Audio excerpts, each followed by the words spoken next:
Matt Hatala, owner of Prairie Farms, and this is the Prairie Farm Podcast. I'm Mark Kenyon. I'm Dr. Julie Meechan. I'm Steve Hansen. I'm Jill Bebout. Chad Gravy. My name is Jeremy French. I'm Laura Walter. Carol Hawksbergen, owner of Hoxie Native Seeds, and this is the Prairie Farm Podcast. This is Hal Herring, Backcountry Hunters and Anglers Podcast. Skip Sly, Iowa Whitetail. Valerie Van Coten, State Historical Society of Iowa. Dr. Matt Helmer at Iowa State University. My name is Kyle Laubarger with the Native Habitat Project. I'm Judd McCullum. I appeared out of the wilderness, and this is the Prairie Farm Podcast. Welcome to the Prairie Farm Podcast. At Hoxie Native Seeds, our mission is to provide native seed and education for landowners and land managers that care about their ground. So the education, we're doing that through the podcast and interviewing experts and the stuff we put out through our website. But the native seed that we provide, whether we grew it or we work with other producers that grew it, we are here to provide that for you. It's what keeps the lights on for us, and it's what we love to do. Most of our seeds grown right here on our farm, HoxieNativeSeeds.com. Oh, and if you need a little help with consultation, not sure what to put on your ground, we would be happy to help you with that as well. Give us a call, HoxieNativeSeeds.com. Matt, I know this gets a little vulnerable, but before we jump into pigs, you had a heck of an upbringing. Oh, yeah. And like one of Ken and I's favorite parts of your story, I mean, we like you as a person a lot, but the reason we keep coming back Matt's is, fun hang. Yeah, he's an awesome dude. Is you, like, your story is incredible, and it's currently unraveling. Right, it's currently going on. You're in the middle. We're in the middle of it. Yeah, unraveling. No, like the story's unfolding. Yeah, unfolding. There we go. And but bring us back to me, because you had what the psychologists would call an adverse childhood. Yeah, I've got some kind of strange lore, I guess you could say. And to me, it's not that strange because I've grown up with this my whole life. But so I was actually born in South Korea. My biological parents were both in the military. My mom was in the Army, and my dad was a Marine. So the apple didn't fall far from the tree there. Yeah, because you were in the Marines for a while, right? I was, yep. So my father had gotten my mother pregnant after a night at the E Club, the enlisted club, on base. And somehow she was able to disguise that pregnancy and take leave. And instead of coming home, she went into the city of Seoul, South Korea, and had me there. So you have like a South Korean birth certificate since you weren't born on base? So when I was 7 years old, I got my citizenship. I had a green card until I was, I think, like 6 or 7. I have a younger sister who was adopted from South Korea as well. So she is South Korean. I'm not. My parents were both Irish Italian. So, but you'd be surprised how many times I get that question. So you can't run for president. That's the only reason. That's what I tell people. I'm like, I'd be, up there right now. That's my fallback right there. But yeah, so I had a green card until I was like 7 years old. So I was born in South Korea. I was put in a foster home over there where I started the first 8 months of my life, and then was adopted to Iowa. And the funny thing that I always tell people about this is back in the 80s, they didn't have, like pictures of who you were adopting, or there wasn't a bunch of information. So my adoptive parents had no idea that they were getting a Caucasian baby. Wow. Yeah, so. Wow, that'd be a big surprise. On the entire flight, it's all these South Korean babies. Was your name already Matt Hatala at that time? My name was Kim Sung Min. Wow. Yeah. So there's a picture of me as a baby with a placard. Yeah, it's wild. So I get there and they find out that you get a Caucasian. So I always joke, I'm like, they were the 100th adoptee that month. So they got the white baby. It's like a special consolation prize or something. But yeah, so I was adopted to Waverly, Iowa, where I grew up my whole life, and then went into the military and did 4 years there, and then was really, all over the place. I lived in California, South Carolina, Michigan, Iowa, back and forth to Michigan again, until I really, started getting into the ag industry when I worked up in Michigan, and kind of fell in love with the idea of growing stuff myself and being a part of that process, and then having a son really drove that home even more, to where we first started off. Before we were doing pigs, we were growing produce in a hoop house that I had built in our backyard and selling vegetables and stuff like that. So yeah, That's interesting. it's been a strange path all the way. My grandma, when I was like 2 years old, my mom and biological dad had gotten divorced, and my grandma, she swears this is true. I don't know. I wasn't really around or cognizant, but she says that she prayed every day for a couple of years that my brother and I would be raised on a farm. Even though my mom was like not a farmer. Really? Just prayed that I'd be raised on a farm. Lo and behold. Yeah, couldn't get away. Dude, if you get attached to a farm, I'll tell your son this here right now, you don't get away. Not because your dad tricks you and keeps you there or anything like that. It sits in your blood, and it just boils there. A low simmer for years. Well, we were talking about that earlier. Like this is... I hope one day that he wants to, take this over, but it's not a pressure thing. You know what I mean? I think we all saw so many kids growing up in high school that were forced to be on the farm. Oh, and yeah. The first thing they did was get far away from this. Not just not farm, move out of the state. Yeah, gone. Yeah, I don't know. Well, I graduated in 2015. I was a little later than you guys, and if you didn't want to farm by then, you didn't have to. You didn't have to. Yeah. There were very few super poor, barely making it by farmers. It was either commercial ag, and they didn't really need your help, or the sons that really wanted to be around and really wanted to farm and skipped class to be farming. I didn't see as much of. Now, to be fair, I had a really small class, but I don't know. Yeah, I just remember, growing up in high school, the kids that did have to be on the farm, it was never like something they seemed to enjoy, whether that was for this, that, or the other reason. And I'm not saying every day is super enjoyable out here. We have our days, but it's always been, like, hey, this is my dream. And, if you want it someday, it can be yours too. But if you want to go be a chemist somewhere, do something else, you know what I mean? Whatever you want to do, that's fine. Man. Well, what did you say your name was? Kim? Well, see, I don't know if it was read backwards or forward. I don't know if it was Min Sung Kim or Kim Sung Min, because the way that they write over there as far as wow. Okay, so from Kim Sung Min to hog farmer, you joined the military.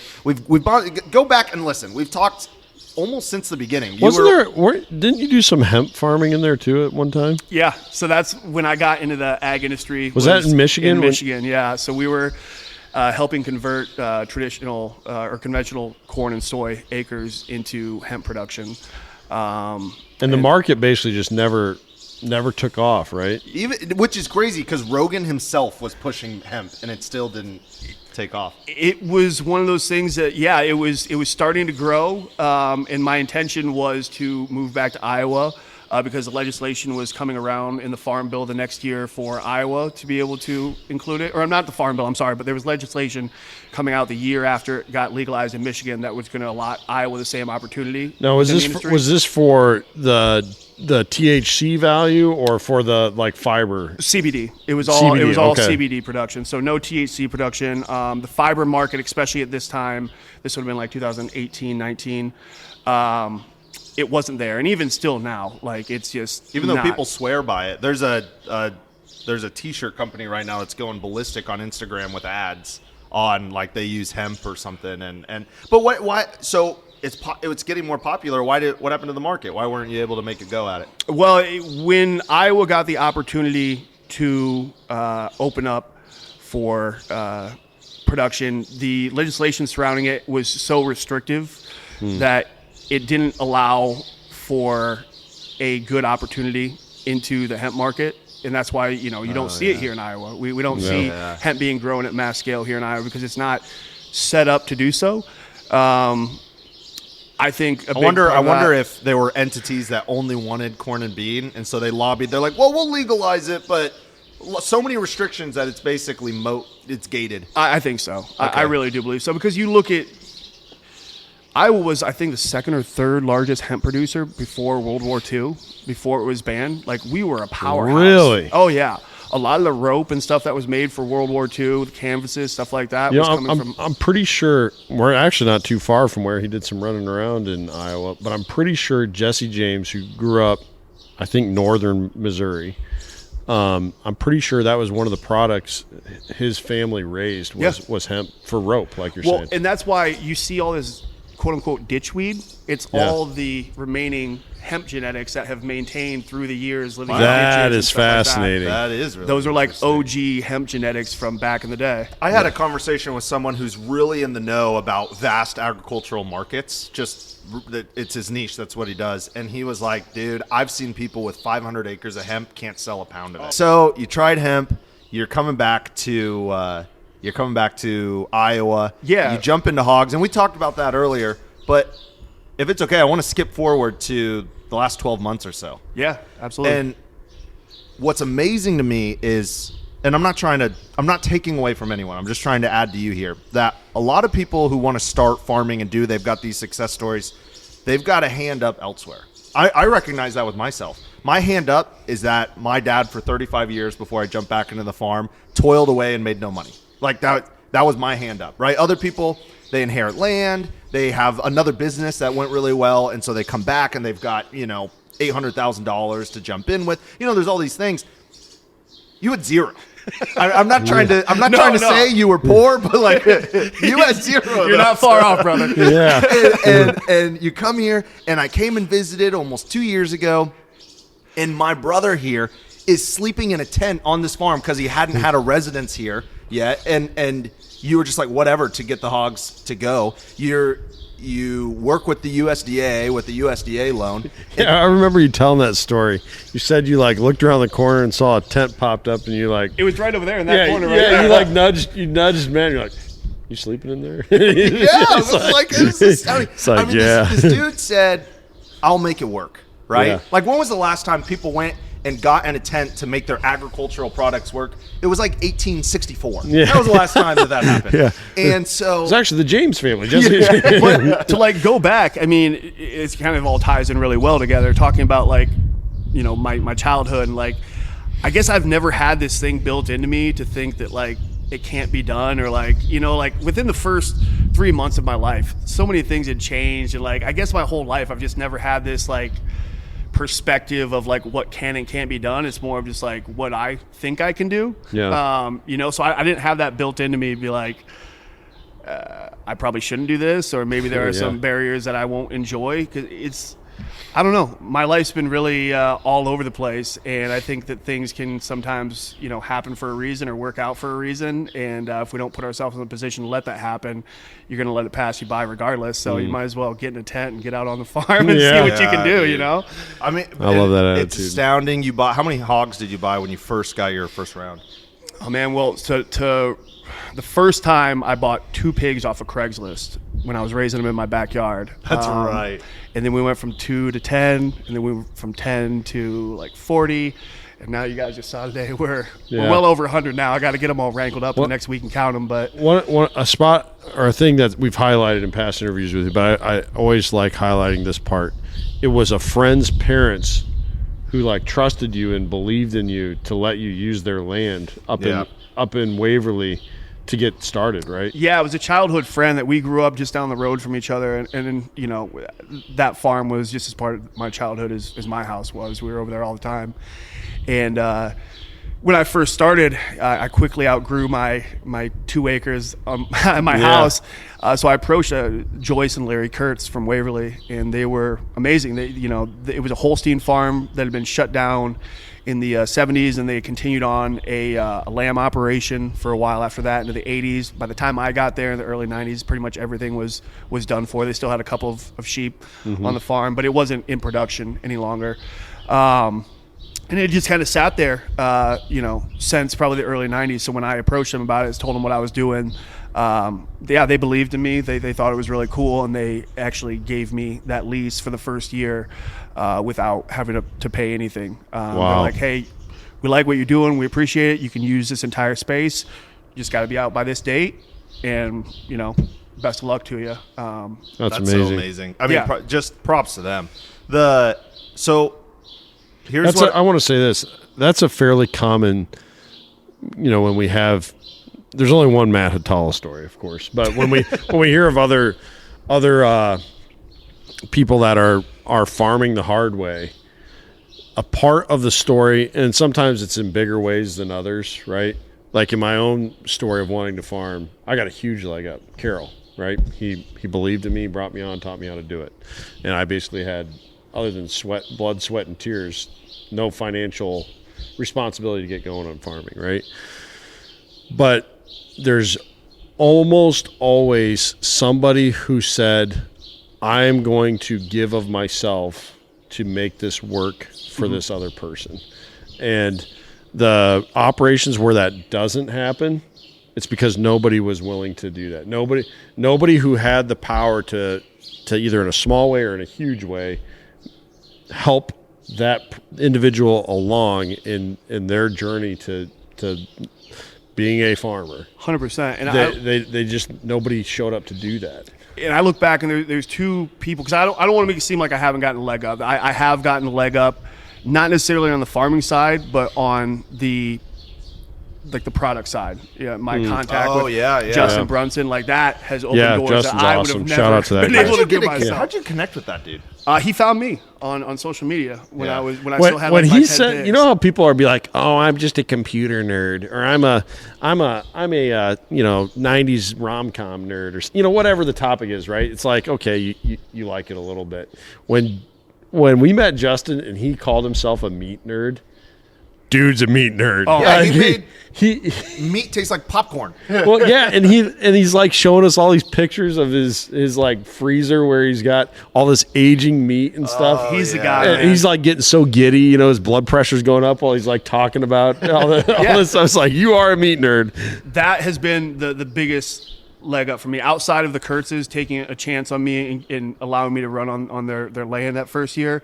I have gotten a big leg up, and I want to be honest about that too, because a lot of the doors that have been open for me in restaurants and stuff like that, I can all trace back to my relationship with Justin. Yeah, I hear you.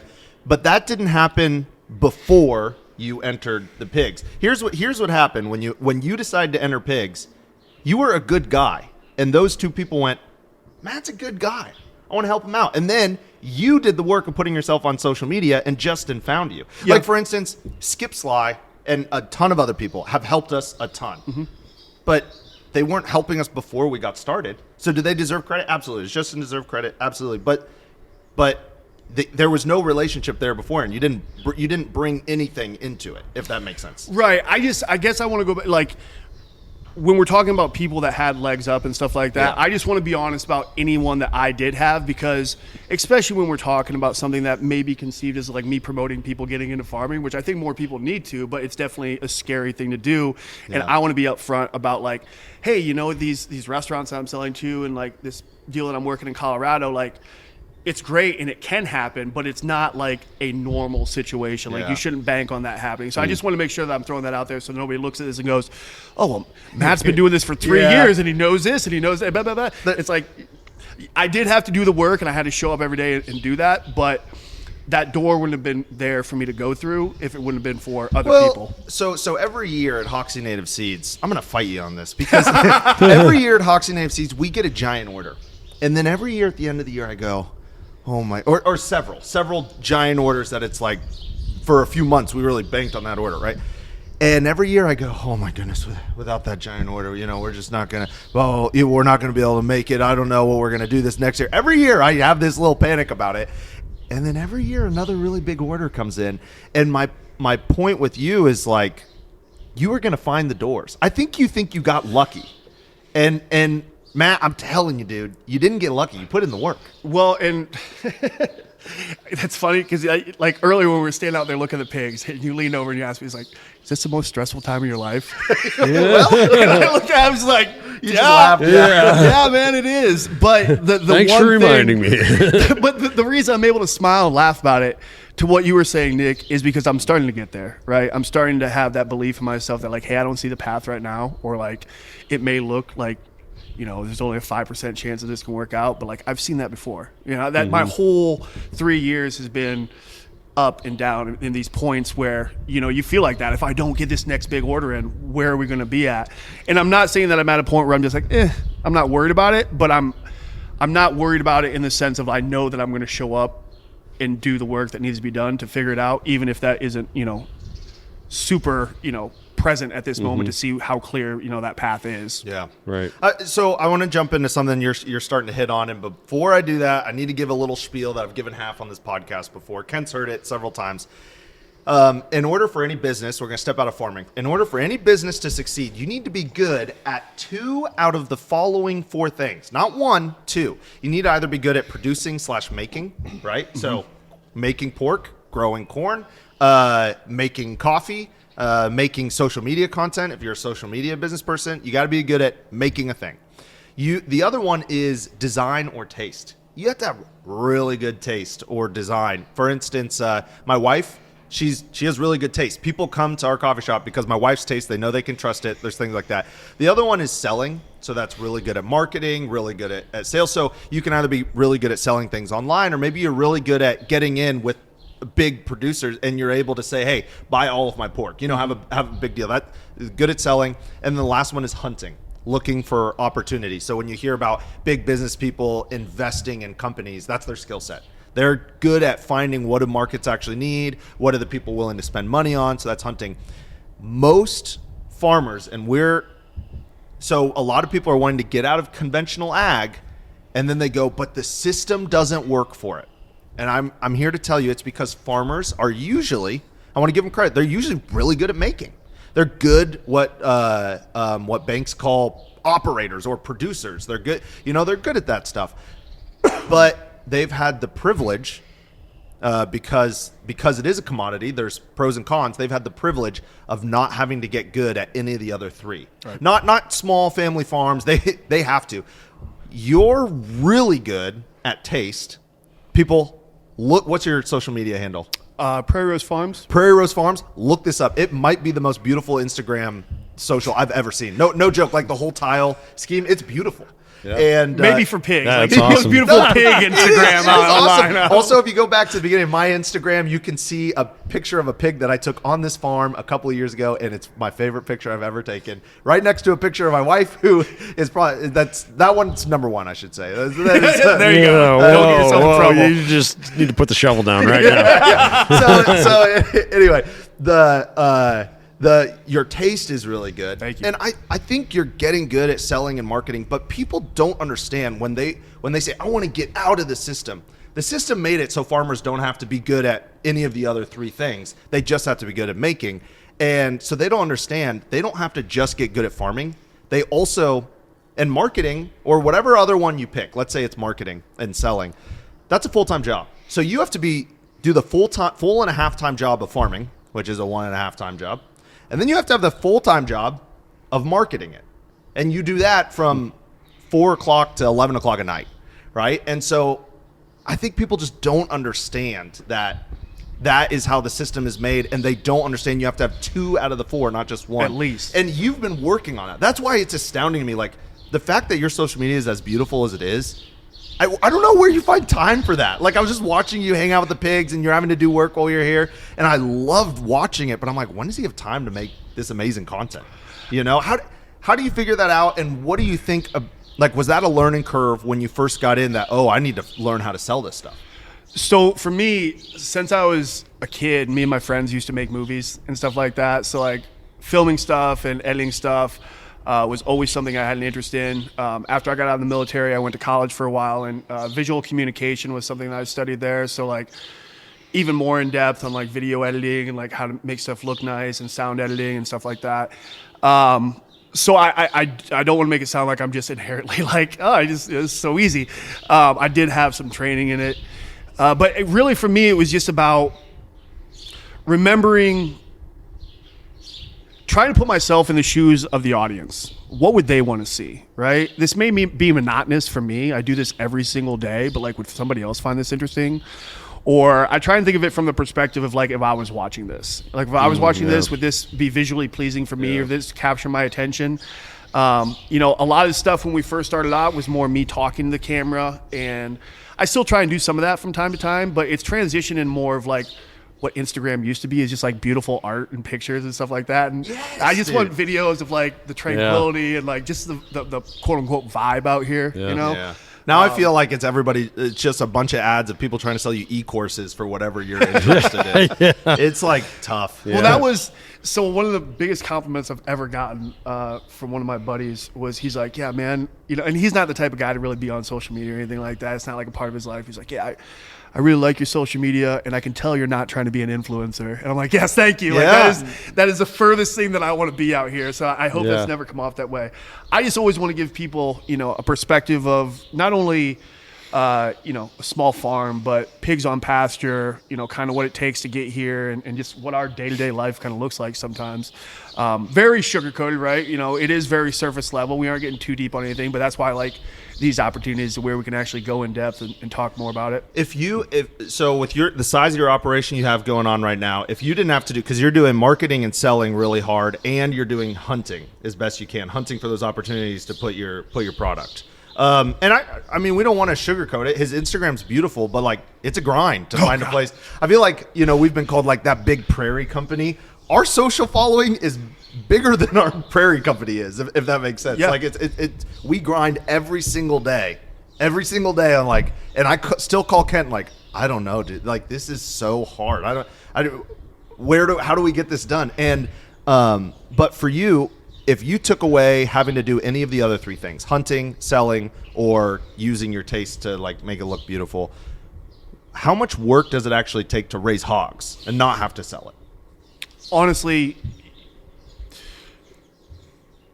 there is not as much work that goes into it hands-on day to day. It's more of the preparatory stuff, running new paddocks, breaking down fence, cutting new pathways, stuff like that. And even that, it's not that intensive, honestly. I mean, you think of like grass-raised cattle, The cattle are out on grass every day. You make sure they're standing upright. You do your health checks. Everyone's looking good. They've got their food. It's until they need to be moved or go somewhere. It's the calving season. That's the long for them, and for you, it's farrowing season. Farrowing, the castrating, the weaning, the fence training. Like those are all the big things that are real time consuming, and like that's a whole week, right? Between setup, moving, doing whatever we're doing. But outside of that, I mean, it's really not that hard. It really isn't. It's.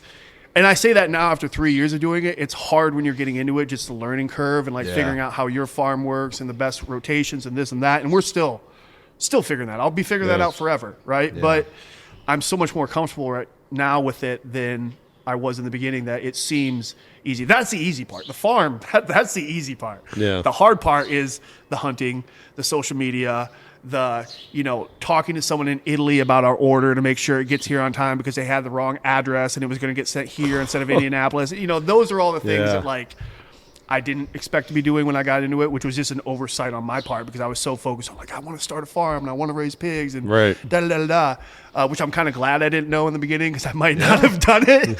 But once you're in it, you're in it. So, but yeah, those are honestly harder than the farming itself, I believe. Yeah. What would be the perfect world? Like, and maybe it's existed before, but it currently doesn't. Well, would the perfect world be all your neighbors around here for maybe, I don't know, a radius of 5 miles would just buy out all your perfect customer base? Like, like if you could say this is what would be ideal. Would it be direct to consumer within 5 miles and you're sold out? For me, because it's just me, I like to do more big orders, whether that's to restaurants or like what we're doing now with the salami, just because the time constraints that it takes to run orders, to get individual customers, selling wholes and halves and stuff like that is a great way to start out. But you sell one person a whole pig, they're not going to need a whole pig for at least another year. Yeah. Right? So you're constantly having to go out and find these consumers. Farmers markets for me, they work really great for some people. I'm not knocking farmers markets. It's an excellent opportunity. You see a lot of people do really well in them. For me, again, time constraints. That's a whole day gone. Yeah. And then there's the weather. And then there's events. There's too many factors so those things. Yeah, and it's draining. So basically, the recovery day. Basically, the unit price for pork has gotten low enough to where you have to raise enough pigs. Like there's a sweet spot in there, right? You have to raise enough pigs to make enough money to support you and your farm. But that means then that you have to have enough of a customer base that, like, that's a great point, that your neighbors aren't going to eat through enough pork for you to only have your, for you, and the unit price for a pound of pork is low enough that you can't say, well, all my neighbors, I only need to raise 10 hogs a year and everyone's fed and I'm paid. That's not enough. No. So you have to, because of that unit price point, you have to have that scope of customer that is much further than just your neighbors. Well, in my farm, obviously might be a little bit different than, especially when we were talking about people that have inherited farms and have maybe a different setup to where. Sure, yeah, their overhead's lower. Yeah, again, that might work better for them. For me, you're right. I have to go to things that I can consistently rely on as far as a consumer base, like restaurants is great for me because I don't have to go out and find those consumers. They're already coming to this place. Yep. Right. And it's a lot of eaters, so there's a lot of volume of pork. I don't have to go out and market my pork to them. They're coming here to get it from somebody else that's done that front end work to get them in their door. Or like with the salami deal, that charcuterie for pork is probably the highest margin so you can get into, right? And when you're getting into regenerative pork, especially in a state like Iowa, where we have such a consumer base of people that are used to cheap commodity pork, there is way too much education that needs to go on for people to understand the difference between what I do and what they do. And with that not being there, they're going to see the sticker price and they're just going to go, no. I'm not paying that unless they know me or unless they are very much into regenerative and are in that world. So that's why I went initially because we started off direct consumer, right? We started off with that, but I was selling to people in California and Georgia where the pork market isn't the same and people $1.75 pork at Walmart. Yeah, you know what I mean? And in the bigger cities, and you get these people that are very health conscious and stuff like that. And my demographic was more outside of rural Iowa for pork. So that's where we started. And then we went to restaurants because it was a big sales. It was easy for me to do big orders, once every couple weeks, once a month. And now we're moving into salami and working with distributors. And I think if you're going to get in, and I'm just going to talk about pork because I don't know lamb, cattle, chicken, but if you're going to get into pork and you're going to get into regenerative pork, I would highly suggest you find a niche. You need to find a niche. For whatever reason, pork has been kind of sidelined as something that people don't really think about. When you talk about regenerative, you think about chicken coops out on pasture. You think about grass-fed beef. And I'm not saying pork isn't getting exposure, but compared to the other two. Yeah, it's not raw milk. It's not grass-fed beef. It's not even, I would even say, surprisingly, sheep and goats have they're just that association of a regenerative, sustainable farmstead. People think of that even before they think of hogs. Absolutely. And because of that, you're going to be running a very niche product, right? You're going to be running a very niche product, and you need to find a market that complements that, you know? And for me, it just made the most sense. And I kind of want to work it in reverse, like I'd eventually love to be able to go back to doing cuts and stuff like that. But building my business, and I'm only talking about my farm. This may be different for other people. But for me, I had to go with large quantity size at the best margins possible that reflected the work and the way that I was raising my pigs out here without getting washed out in a grocery store shelf, sitting next to pork that is $2 less. Right. And all you see on the shelf is, well, this is $2 less than this. And, Right. So I'm not meaning to sound like, oh, there's not enough education out there, so woe is me. But it's just a fact. It is. And if you're a pork producer in Iowa regeneratively, it's an uphill battle. And do you think that the pros outweigh the cons? The cons of your pork is that it's way more expensive. It's like 3 times the price. Yeah. The pros are a healthier Iowa, a healthier body, the animal lifestyle. Yeah, the welfare that they receive. And there's several other pros, but which I think, and I'm not just picking on you because you mentioned that one last. I think that's undersold, and maybe it's a virtue signal, maybe it's trying to claim some kind of moral high ground. But I just think that people should care more about that. Is it undersold by people like Matt, or is it undercared about by the people buying the product? By the people buying the product. Okay. That what I'm eating didn't have to live a horrific. I hunted next to a hog confinement this last year. Mm-hmm. And I remember telling the person I was hunting with, I don't know that I've heard a more inhumane play. It was screaming the entire time.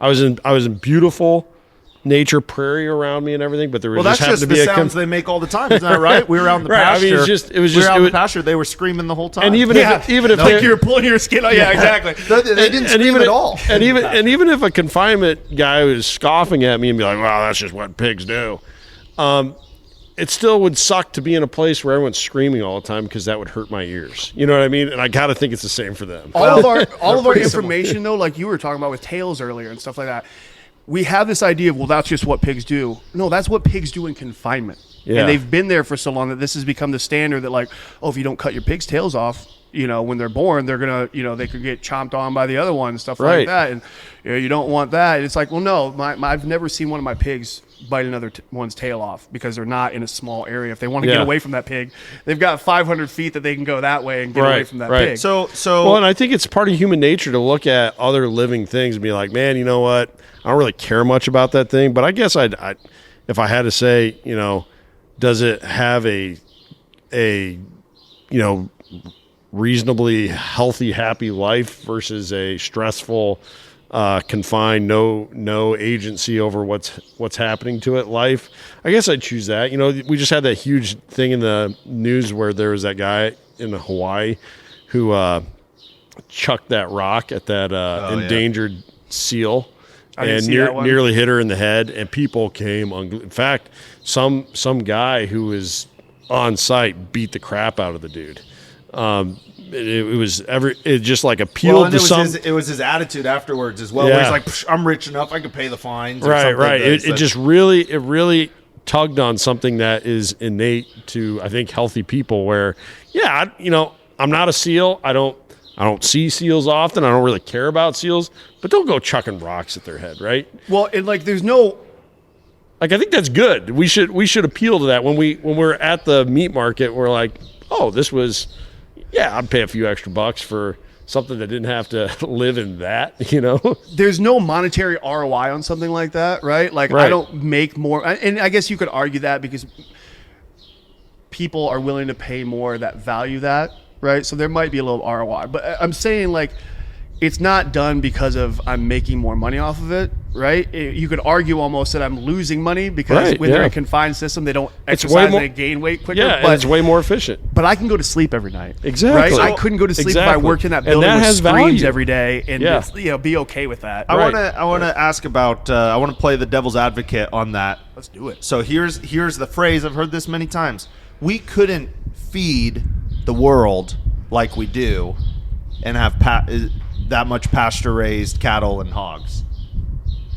Have we tried? And here's the other thing. This whole feed the world thing. Yeah. I'm so sick and tired of hearing that. When we use this line of feed the world, all we're really saying is that we're willing to degrade our own state and our community's health to provide a service for someone across the world that is never going to give back to that community. We're taking away from it. Why are we worried about feeding the world? Well, I've got a follow up on that. That was Molly's answer. Remember, Why? She was in Illinois, and so this is Molly Gleason. Why can I not think of Illinois? I can't remember the name of the organization. Food Coalition or something. Yeah. I can't remember. And her answer to that question is why does Illinois need to feed the world? Why can't Illinois focus on feeding Illinois? Yeah. And I think that's a reasonable question to ask. I've got a follow up question, and that I agree with you. And then there are pros and cons. Here's the con: if we get away from us shipping food to South America and South America shipping food to us. Are you okay with having basically no fruit for 6 months out of the year? Well, 5 months out of the year in Iowa? Because that's a trade. And I'm not saying that like the way you're thinking is so stupid. I'm just saying that's the trade-off we have to tell ourselves we're willing to make. But there's got to be some middle ground there, right? Because it wasn't we're not that far removed from that. My grandpa grew up that way, right? Yeah. There was the global food exchange. Well, I would say so you'd have to greatly be diminished amount of fruit or something like that. Fresh fruit, because what did those people do? They all canned. They all canned. But fruit during the season. You can't can all fruits. No, of course not. But you could still have limited. So what I'm saying is you're mostly right, but there is a responsibility placed back on, and it's not just because they had fruit trees. Canned fruit you get from the grocery store. Yeah, but you have to adjust your lifestyle to match and it's like we can complain about shirts made by 13-year-olds in whatever Laos or whatever country, but here's the trade-off, and people, I don't understand. People aren't ready to accept this. Are you ready to pay more? Are you ready to pay $52 a shirt? And I want to say that I am. I want to be like, I want to say that I'm okay with consuming less. I want to say I'm okay with no strawberries. That's a great point. It's the exact same. It's the winter. Exact same problem. But are we actually? Yeah, that's a great point. It's easy. It's easy it's easy to fight for the peasants from the throne. 100%. What I mean? It's just like, ooh, that's a great line. Did you make that up? I did. Just on the That's spot. That's a good line. That's all we've ever known, too, right? Yeah. So you're asking people to give up things. Not Kent's grandpa. That dude's kicking as hard as he's still going. Yeah. But wouldn't that also provide opportunity in the state as well? Yeah. If you can't get all that stuff because it's coming from here, there, and the other, well, wouldn't that just drive, opportunity for people to start doing that here? Because that's one of the things that we were talking about the other day on the phone is I've heard this so many times recently that when we're talking about big ag or large-scale farms, and you'll hear farmers say, oh, well, I'd love to do something different, but I'm so tied into the corn and soy market because, there's no other markets. The government hasn't set up anything for us to do otherwise, and that they haven't provided us this easy one-way street to where we can go offload it just the same way we do corn and soy. It's kind of bogus, right? When I was in college, I worked for a marketing company, and it was a small marketing company, and my boss, he was a really cool guy, and I remember him taking me to lunch one day and telling me, Nicholas, the most important thing you'll do in business is name your company. I don't know if that's true or not, but you better believe I was blown away when I met the company Iowa Cover Crop. I mean, it's a brilliant name, but it's a little misleading because you might think, oh, okay, they do cover crops. But they actually do a lot more than cover crops. Basically, if it's not corn and beans, they probably have it. You're talking about grains, alfalfas, lawn mixes, cover crop mixes, forage mixes. They do all sorts of things. In fact, they even have CRP and native mixes. I really like the people who provide those for them. If you are looking for anything that's not corn and beans and seed and you're in Iowa or a state touching Iowa, I highly, highly recommend looking into Iowa Cover Crop. That's iowacovercrop.com. Oh, and they have a new podcast. I really enjoy it. They didn't ask me to put this in the ad. I just wanted to because I've really enjoyed their podcast. Super informational. If you're looking to learn more about cover crops for your farm and how they can apply for your specific situation, you're going to want to check it out. It's called Under the Covers. Again, that's iowacovercrop.com. Why is it bogus? It is bogus because you've got a group of people that will sit there and, talk bad about the government's influence in agriculture, and then in the same sentence say the only reason they're not diversifying and doing anything different outside of corn and soy is because the government hasn't set up a for sure market like they're used to in corn and soy. And I guess what it goes back to is there's going to be a point of uncomfortability, right? We cannot avoid something uncomfortable in the trajectory of agriculture within Iowa, right? If we want it to change, it is going to get uncomfortable. Now, whether that's going to the extreme of saying, oh, we're not importing any vegetables and like forcing people to create new markets here, or on the same path that we're on right now where we have rising cancer rates and we're degrading our soil quality and we are on a ticking time bomb because it's only getting worse and worse and worse, and there's not being anything done at the moment to counteract that. And even when we do start counteracting that, how many years is it going to take to even clean up the damage that we've done to get us back to some sort of neutral.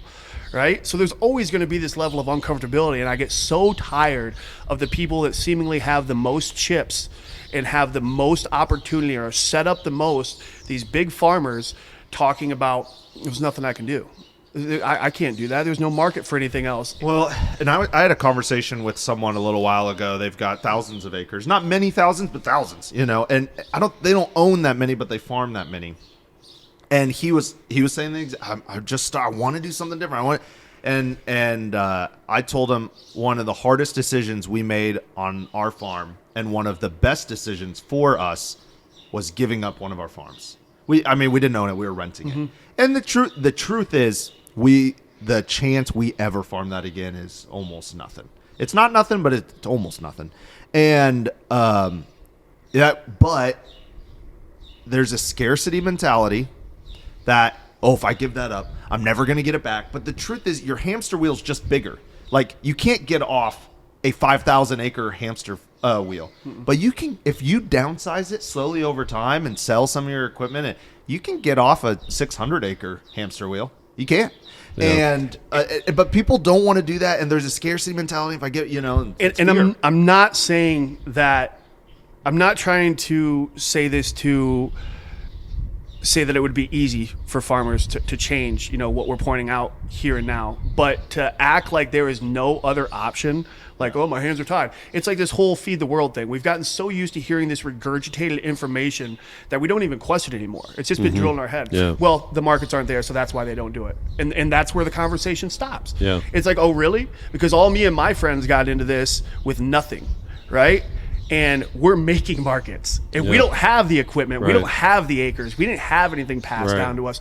So where I'm saying, like, it's not easy, and it's not just like snapping your fingers and changing the farm. Get that, but don't come to someone like me and be like, it's impossible when I'm out here doing what you say you can't do with less, right? No large-scale, meaningful equipment, basically using your shoulders. Ken had a great phrase when we were dealing with Silky Wild Rye, when you can't use your brawn and you can't, when your brain and your equipment fail. When your back and equipment's done. Or no, sorry, when your brain and your equipment are done, you got to go to your back. You got to use your back. And I think that's amazing that you're right. I've been saying this on the pod, like, are we willing to go through the pain? Especially with the cancer thing, I asked all the candidates that for the gubernatorial race. Like, if we actually figure out what the problem is Iowa willing to go through the pain of fixing the problem instead of slapping a Band-Aid? So the truth is, like, a lot of people know what their problems are, and they're not willing to go through the pain. And I cannot remember who it is, but they wrote a book, and the whole premise of the book is that all of your success in your life is locked behind somewhere between 5 and 10 very difficult decisions. Like, I am not an advocate for divorce or anything like that, but a lot of times, especially for women and domestic abuse, one of the hardest things they could possibly do is step through that divorce door, right? It's very difficult, but a lot of their happiness and satisfaction and success in life is going to be locked behind going through that painful step. And I've seen that over and over again. We're just not always willing to take that painful step. Absolutely. And I don't want to sound insensitive either and be like, it's all on the farmers. The industry itself is set up to keep them on that hamster wheel, right? Yeah. Oh, yeah. The whole industry is set up that way. And I think the conversation has changed from that part of the farm industry to where they are in full acknowledgement of that fact, that the system is set up to keep them held there. Yes. And I can be sympathetic to that. I mean, there are guys who are operating like a big time farm, but they don't own much of what they're farming and what they're farming it with, right? So they are completely leveraged, and they financially are stuck. And I don't know that there's a reasonable off-ramp for them other than, I mean, like Nick said, you step your way back out of it to some degree, or maybe you sell everything and then buy all old stuff or something, maybe, something very drastic. And so I'm sympathetic for those people. Like, what do they do? But continuing to just stay on the hamster wheel, Right. you're not going to get those debts paid. Right. I think you can do both. We can be sympathetic to the situation that they've found themselves in, because it could have been a generational thing, right? Yeah. They could have inherited something that's been in their family. They didn't make those decisions to Right. start that way and to go that way. And maybe they didn't have the know-how. Yeah, in the not just beginning to inherited change it. land, inherited a problem. Yeah, you're saying. exactly. Yeah, So I right. think we can acknowledge that with also holding them accountable and saying, look, Yeah. we acknowledge that this is tough. Yep. We acknowledge that you are not in a good position, but you need to acknowledge Yeah. what this is actually doing, not just to yourself, your community, the state. And it sucks. That's a huge burden, because Yeah. someone is looking at their farm and they're probably just trying to keep that alive. Yeah. Right? But we also need to take into consideration 10 years from now, 20 years from now. Right. And it's hard because, again, they're so focused on day to day and keeping that farm Right, running. yeah. Right. And they've got a problem that extends out in their community. I'm not saying that I have the answers, right? Right. And maybe that's fair to just say that I'm just, complaining then if I don't have an answer and I'm bringing it up. And that's fair. But I just think there's something to be said about we can't continue to allow these talking points to be pushed without questioning them Yeah, and I pushing agree. back. Yeah. That's a great point. Who's going to come rescue us? Like, No one. why is no one? Yeah, exactly. And you, Matt, you don't have. I've got ounces of it in my body, and Ken and I've had conversations. Like, we've got ounces of it. You do not have a single ounce of victim mentality in your body. Yeah. You're Try not like, to. look, it's all on my shoulders. And there are real victims out there. And let's say someone had a really adverse childhood, and they grow up. When they're 18 and 19, I get it. Like, they suck because they had a sucky upbringing. But when you're like 34, you go, I don't know where the line is, but between 18 and 34, there's a gray line somewhere in there where it became your responsibility and your fault. Right. You know what I mean? And so I'm with you. Like, as people Well, who I wouldn't say it became your fault. It became your responsibility. your responsibility. Yeah. Well, Absolutely. or your actions Right. now become your Yeah. fault. Right? Yeah. Okay. Yeah. And Yep. so, like, I feel for farmers. They're in a tough spot. I just why I keep coming to visit you is because you were in a really tough spot and you said, all right, where's the shovel? Let's dig this some bitch out of here. You know what I mean? And that's just so amazing to me. You got in with your own hands and you did it. And there are real victims, real excuses out there on why things don't work. But I don't just looking to the government to solve our problems is, like you said, a lot of farmers, I personally hear them be like, well, government, they're terrible, giving out handout, all this stuff. And a lot of validity to, to some of that stuff. But also, Do you want to go nobody find gets your bigger own market? handout Yeah. checks. You know what I mean? Nobody. Or not only that, but like all the grant money and the stuff like that through the USDA. I've dealt with that, trying to put ponds in, having them come out here, design everything. Oh yeah, this is good to go. We ran it through everything, and then all of a sudden, oh wait, sorry, we found something after we ran it through this second program. It looks like the grade of your slope doesn't match with what we would need for hogs being run on the land. Okay, so then where's that money going to? Yeah. It's not going to the regenerative guys. No. Where's it going to, right? Yeah. The people that have the bigger... So, again, I'm trying to be sensitive to the fact that, like, I can acknowledge that these guys are not in a great position, but don't sit here and tell me that you can't do anything. Yeah. Right? It may not be easy. Yeah. It may not be a direct shot. You may have to take some risks. Yeah. But you're never going to tell someone like me that has taken risks from day one that it can't be done, because it can be. It's just how much you want to put yourself into it, Right. and how far are you willing to take that for what you believe in. That's Right. really what it boils down Right. to. I knew this pastor, I don't know, years ago, and he was telling me this story. He'd preached at church for like, I don't know, 3 decades, 4 decades, and I said, when did the congregation have the most angry response with you? And he said, one day, I sat there and I said, hey, why don't we read our Bibles and why don't we pray? Like, really hone it, like 15 minutes a day. What else you guys got going on? And he basically stripped away any excuse and full accountability for each person individually. And he said the congregation was so angry with him, but it was because they, like, when excuses get ripped away, Yeah. people You have to don't look into like the mirror. that. And I don't want to be too hard on farmers because they're in a tough spot. But our whole goal, or one of the big goals with this podcast, is rallying people in agriculture and in rural communities to make change together. So we're not alone doing it. But people have to buy in. to be willing to do it. Well, and I think one of the reasons why we aren't as mad as maybe we should be, and again, I'm not trying to blame just the farmers here, all right? I'm not. But it's because we don't see the bodies, right? We don't see all the bodies that that have been affected by the cancer rates rising in Iowa. We know people that have, right? And there is some connection there. But if you could see the devastation that this is doing visually, like we see with other things and conflicts around the world, and we see the devastation and things that are happening, I think we'd be a lot more upset.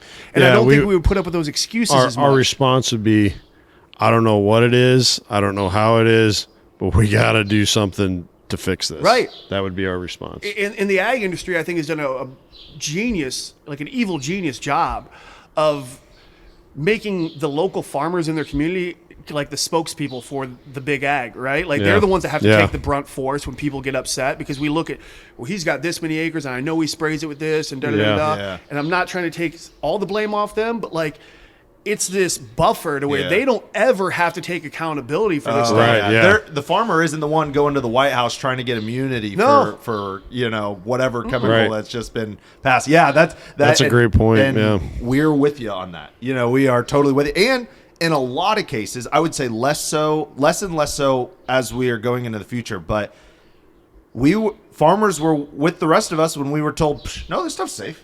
All this is safe. This is all good. This is good for you. It's healthy. This is what rural America looks like. This land isn't developed. Well, it has monoculture on it. So it has basically no subsoil bacteria growing in it, but it's not developed. And so there's like we were, as a rural community, duped a little bit. But in the same case, as a rural community, I don't want to be like, look at those big bad companies over there. Look, there is not all bad, all evil, or all good in any company that I've ever seen. So I want us to also acknowledge, were we duped a little bit? Yeah, but we need to take responsibility. It's our job to dig ourselves out of this. I don't want to beg Bear to come and dump a bunch of money in our communities as reparations. I just want to be like, all right, well, this is the mess we kind of put ourselves in with our decisions. Now, what are we going to do? How are we going to vote? Where are we going to spend our money to change it? Well, this is another thing that I've been thinking about, because, we've got the governor race going on right now in Iowa, and the huge topic is water quality and big ag's influence, people outside of the state that are influencing the water quality within the state. And I guess that, to me, it's like, yes, we can talk about this problem, we can identify it, and let's say we whatever this looks like, we win, we get big ag out of Iowa, okay? The farmers farming today have the same practice. They're going to have the same practices, right? Yeah. We get rid of big ag, they're not going to stop spraying. Yeah, they're not going to reinvent the wheel. Yeah. No, they're not going to just like, oh, well, whoever is gone now and I can do this on my own. Or let's even say even better. The government creates a way for them to sell their grains directly without having to use some big ag middleman. Is that going to be the catalyst for them to stop spraying their plants? Are they going to start doing anything different? I think it's more of a base education level of how we're farming, rather than let's get big ag out of the state. Okay, big ag leaves. All the farmers that were farming for those guys are still here. Do you think they're going to switch anything up that they've been doing for the past 20 years now just because they're gone? I don't think so.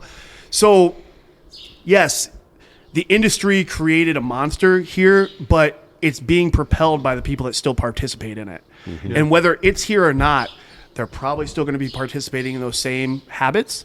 So it is. It's two sides of the coin. I don't want to blame one more than the other, but it's a cohesive thing when we're looking at this problem that we're facing within the state of Iowa. Yeah. And I think a big part of it needs to be like being connected to the land. Because what I don't want to do is go to the state office and be like, we need to ban these chemicals and we need to ban GMO corn. I don't think that at all. That's a monster in and of itself that we would end up creating. I think the solution is like people who are really connected to their neighbors and really connected to the land just make healthier choices for themselves and the people in the land around them. And we just don't have that. And the truth is, we will never have that if money continues to be our number one priority. It just won't. We'll never get there. And I find myself doing this. Like I have to catch myself. But when chasing money, even if you caught the tail of money, it's not going to bring you satisfaction. Like that's not what brings satisfaction. One of my favorite podcasts is My First Million. I talked about it on here. because they talk about like holistic lifestyle, especially with people that have made a small fortune, which is not me. Fun fact, it's not relatable to me, but I really enjoy listening My to those first guys. $1 million loan. That's Nicholas's episode. And I really enjoy listening to them. And one of their questions they ask to wealthy people is, how'd you kill the money monster?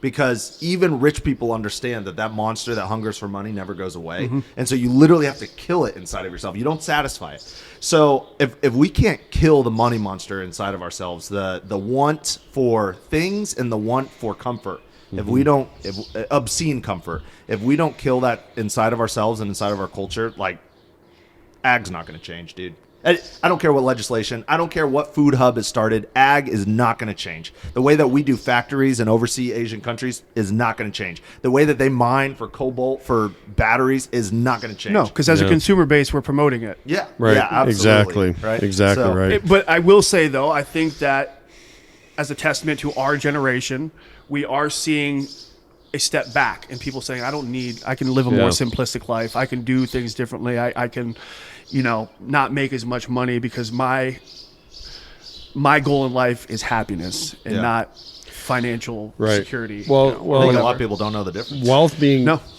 being delayed in accessibility for our generation, right? Mm-hmm. I think eventually it theoretically gets there, right? Through inheritance or whatever, right? But I think it has. I've thought about this quite a bit. I think when you are just like if your hogs out there, right? When we were watching them eat earlier, when the grain was on the ground, everybody was on the grain. A couple minutes after all the grain was eaten up, all of a sudden I noticed every hog was eating grass, every one of them, right? And so with material wealth largely being tied up in with boomers and up, right? And really boomers are quickly becoming the oldest generation left, right? Silent generation there's not many of them left around. But the younger generation start looking for wealth in other places. And I think that can be a positive and a negative, of course, right? I think there's a social media catalyzed self-centeredness that could be one of those other pieces of wealth, the old fitness influencer type idea. But I think also there's Ken's a kind lot of bitter about fitness influencer because he tried to do it for a few years. I'll find an old account. He's got all these videos of him trying Big Guns McGee. No, there's that aspect, right, where people end up living this very isolated life. They're pouring into themselves. But there's also the positive side too. And there are good fitness influencers, right, who have focused really hard on personal health, and I'm going to, eat clean, and I'm going to, be in, make sure that I'm doing well mentally, emotionally, and spiritually, and not just physically, right, or financially. And so I think what you're saying is true in that we start to, as a natural part of that is, well, I don't have the wealth to own 3 timeshares in Miami or wherever. But I do have enough extra folding money laying around to go and buy a better brand of pork than what mom and dad are buying or whatever, and I think then we start to shift away from that financial pursuit as much as other generations have, and I think that has been a very healthy thing for us. Absolutely, and I think our pursuit just in health in general, and even the younger generation, Gen Z under millennials are really prioritizing their health, and that's great because that complements a lot of the things that we're trying to do with regenerative agriculture. Man. Well, I've got 2 advice questions for you. If, let's say, someone was wanting to start pasture-raised hogs. Okay. First, what's your best advice for their making of the product or the farming of the pigs? And second, what's your best advice on them being able to sell their product and what they have, or finding people who want it? Or Okay. So probably one of the number one things on the farming side that I ever did was find a good breeder.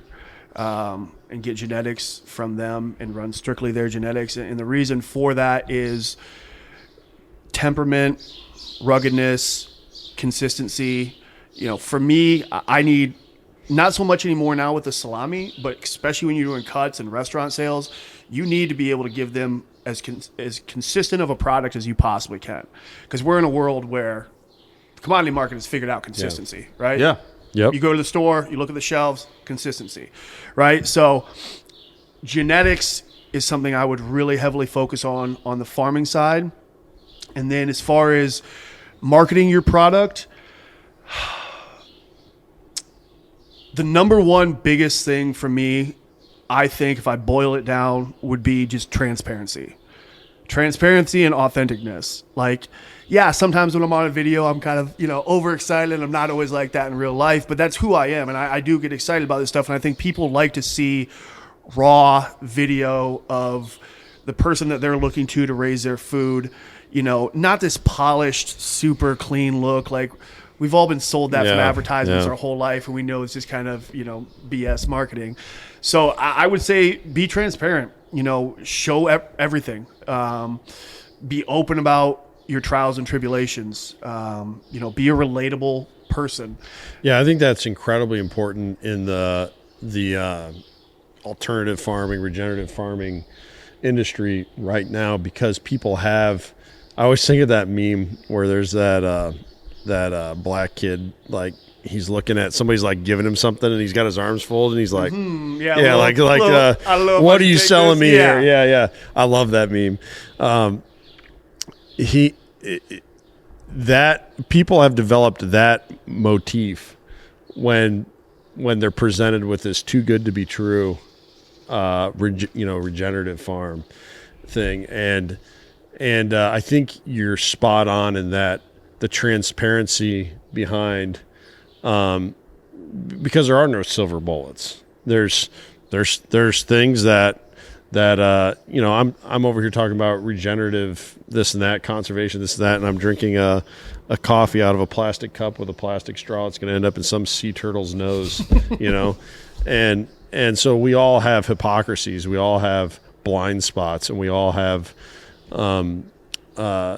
just ways we haven't fully bought in yet. But I think people know that about themselves, because there's not a person on this planet who doesn't have those negative traits going on or negative factors going on. And when we don't pretend that, no, it's just so, I actually have found perfect, balance and my operation is above board in every way. I think that ends up doing more damage to progress in the long run than being honest and transparent and saying I'm doing the best I can with what I got. 100%. And I will, to kind of build off of that, I think transparency and honesty and authenticness is super important. But I also want to say that, this is my opinion, don't make it about anything else, right? Yeah. I don't care what your affiliation is with this. I don't care what, is going on with your family. Not in the sense I don't care about your family, but like if you're marketing your farm, make it about the farm. Make it about the product. Like at the end of the day, that's all people care about. Not your morals or your outlooks or where you stand on this issue or whatever. Like, I'm not saying there's anything wrong with that, but if you want to do that, start a podcast. Yeah. I try to keep the Hoxie Native Seeds channel about Prairie, and then the Prairie Farm podcast channel about, whatever Kent and I feel like talking about the day. But that's whatever we feel like virtue signaling about. I've seen people get a little bit success on social media, and then it's like, oh, I've got this audience now, and I can talk to them about whatever I want. It's like, no, they didn't come here to hear whatever you want. Right, yeah. They came here for pigs, and so I'm going to give you pigs. You want to see piglets being born? You want to see piglets being born? Check out Matt Hatala's social media. Yeah. But those would be my two big things. Genetics, so you have the consistency. How your pigs are going to turn out. You don't have these wild cards with just random genetics. And then, social media, promoting your product. And obviously you can't rely on social media. Like, that's the front end, right? I can put a big, pretty picture out there, But that's like my catalog, right? That's my reference point. I've still got to go out there and approach those restaurants. I've still got to go out there and approach those distributors and approach those buyers. But now it helps to say, hey, this is who I am. This is what I do. And look at this database of stuff that I've collected for you to see, to feel comfortable about what I'm telling you and selling you. And you can be reassured that that is what it is. So those would be the two biggest things that I would, suggest people really focus on if they're going to get into this. With pork too, I would really focus on finding a niche market. I really, really would, especially in the state of Iowa. That's just my personal opinion based off the things that I've gone through. I see people get into wholes and halves thinking that, this is going to be the way out, and they have great success that first time, like I said, because you got family and you got friends that want to support you.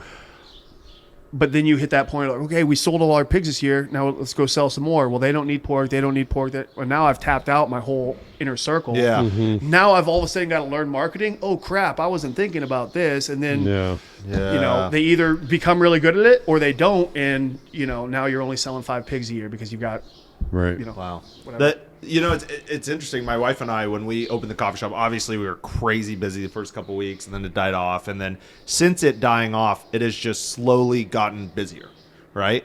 And it was almost like we had to ask our community, hey, can you make us a part of your daily routine, right? And and there's kind of this cascading effect of where we have a really good customer, and she comes in regularly, and she started bringing her friends, and her friends really liked it, so they start coming regularly. And but before, no one had been to Spire, no one had been to the coffee shop, so we were in no way part of their daily routine. It takes time to make something part of your routine, and similar with grocery buying habits. I feel like, I don't know if this is true, but I feel like it would take time to convince people to make you part of their regular routine for years and years, where they're buying a half once or twice a year, and that's tough to do. And it takes time.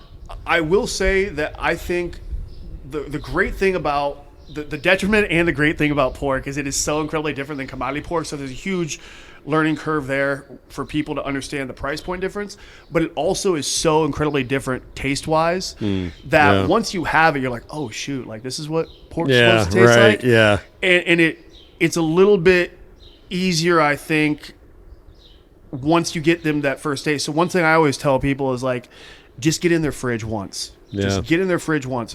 Don't go up to someone and say, hey, you want to buy a whole? You want to buy a half? You're asking for a huge financial commitment from them, even if they know you. Yeah, it's like a mortgage. They've never even tasted your product. Put together a little bundle, a little $40 bundle, right? Some bacon, some chops, some ground. Get in their fridge one time. Let them taste the difference. Now approach them about that whole or that half, right? Yeah. So it's a great way to say yeah, it. there's just, all these little nuanced things that I've found along the way. And again, my perception of this may be very different than people that have other abilities and have more people to help and stuff like that. But if you're doing it on your own, single person, those would be my suggestions. Man, that is really good advice. Well, I'm going to pull us out unless Kent, you got anything else? No, I just want to say I've always viewed, sorry, I just bumped my mic. I always viewed you as an example of the way forward, and I know that probably makes you feel uncomfortable, but it's important to have those because we provide the high-minded virtue signaling over here on the podcast. But you're a guy who's actually doing it, and I think if Iowa was at one time possibly the healthiest place to be in North America, when the first fur trappers, the European fur trappers were coming into this state and were remarking on the biodiversity and the healthy ecosystems and just a place of unbelievable wealth of resources. And we're not that anymore. We're far from it. Yep. And we won't ever achieve what it once was ever again, most likely. But we need to move back in that direction. And if we're going to, we need people such as yourself showing us how. And not just showing us how, because there are more than one way to do things, but showing us to believe in ourselves that we can. Just like you've said, obviously we've been pretty critical of the way things are done through agriculture right now on this episode, but we got to believe in our neighbors and believe in the people around us that they can find something that's better and healthier for them and their families and the families in their communities. And so you provide that. You provide an example of someone who's doing that. And so I think it's incredibly important if you're listening to this to consider a lot of what Matt's saying. And it is true that some of us are dealt better hands than others. But at the end of the day, it becomes our responsibility to try and make the most of the hand that we have been dealt. And there's if we don't ever pick up that bit of responsibility, then we can't really expect anything to get better. Well, and I thank you for saying all that, Kent. And I appreciate you guys continuing to come out here because, the past couple of years, I feel like a lot of our conversations are like, I can't wait to do this. I can't wait to do that. And that bugs me sometimes because I don't want to keep coming on here and not having more to show as far as the growth of the farm.